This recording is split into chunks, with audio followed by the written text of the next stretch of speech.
അപ്പം നമ്മുടെ short video series first വീഡിയോയാണ്. ഒന്നാമത്തെ ചോദ്യം, ബ്രിട്ടീഷുകാർക്കെതിരെ ഇന്ത്യയിൽ നടന്ന ആദ്യ കലാപം ഏതാണ്? അഞ്ചുതെങ്ങ് കലാപമാണ്. ഏതാണ്? അഞ്ചുതെങ്ങ് കലാപമാണ്. അഞ്ചുതെങ്ങ് കലാപം എവിടെയാണ്? തിരുവനന്തപുരം ജില്ലയിലാണ് നടന്നത്. അഞ്ചുതെങ്ങ് കലാപമാണ് ബ്രിട്ടീഷുകാർക്കെതിരെ ഇന്ത്യയിൽ നടന്ന ആദ്യ കലാപം. കേരളത്തിൽ നടന്ന ആദ്യ കലാപമായി ഇന്ത്യയിൽ നടന്ന ആദ്യ കലാപമായ അഞ്ചുതെങ്ങ് കലാപമാണ്. ഇനി ആറ്റിങ്ങൽ കലാപം നടന്ന വർഷം എന്നാണ് ചോദിച്ചിരിക്കുന്നത്. ഉദ്ദേശിച്ച അഞ്ചുതെങ്ങ് കലാപമാണ്. അഞ്ചുതെങ്ങ് കലാപം നടന്ന വർഷം 1697 അഞ്ചുതെങ്ങ് കലാപം നടന്നത്. കുരുമുളകിൻ്റെ വ്യാപാര കുത്തകയുമായി ബന്ധപ്പെട്ടതാണ് അഞ്ചുതെങ്ങ് കലാപത്തിന് കാരണം. ഓക്കെ, അടുത്ത മൂന്നാമത്തെ ചോദ്യത്തിലേക്ക് കടക്കാം. ബ്രിട്ടീഷുകാർക്കെതിരെ കേരളത്തിൽ നടന്ന ആദ്യ സംഘടിത കലാപം ആണ് ഏത്? ആറ്റിങ്ങൽ കലാപം. ആറ്റിങ്ങലും തിരുവനന്തപുരം ജില്ലയിലാണ്. ആറ്റിങ്ങൽ കലാപം എന്നാന്ന് ചോദിക്കുകയാണെങ്കിൽ ഒരു ഫുൾ ഡേറ്റ് നമുക്ക് പഠിക്കേണ്ടി വരും.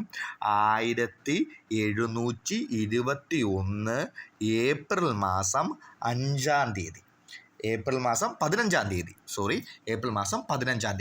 1721 ഏപ്രിൽ 15 തീയതിയാണ് ആറ്റിങ്ങൽ കലാപം. പിന്നെ അടുത്ത ചോദ്യം, ആറ്റിങ്ങൽ കലാപത്തെ തുടർന്ന് വന്ന ഉടമ്പടി ഏതാണ്? വേണാട് ഉടമ്പടി. ഈ ആറ്റിങ്ങൽ കലാപത്തെക്കുറിച്ച് പറയുമ്പോൾ ഒരു കാര്യം പറയണേ. അതായത് ആറ്റിങ്ങൽ കലാപ സമയത്ത് ഒരു ബ്രിട്ടീഷ് ഉദ്യോഗസ്ഥനായ ഗിൽഫോർഡ് എന്ന് പറഞ്ഞ ആൾ മരണപ്പെട്ടിരുന്നേ. ഗിൽഫോർഡ് എന്ന ഉദ്യോഗസ്ഥൻ എന്ത് ചെയ്തിരുന്നു? മരണപ്പെട്ടിരുന്നു. ഓക്കെ, അതൊന്ന് ഓർത്ത് വെച്ചേക്കണേ. ആറ്റിങ്ങൽ കലാപത്ത് സമയത്ത് മരണപ്പെട്ട ബ്രിട്ടീഷ് ഉദ്യോഗസ്ഥനായത് ഗിൽഫോർഡ്. ഓക്കെ, അടുത്തത് ആറാമത്തെ ചോദ്യം, വേണാട് ഉടമ്പടി ഒപ്പുവെച്ച വർഷം. 1723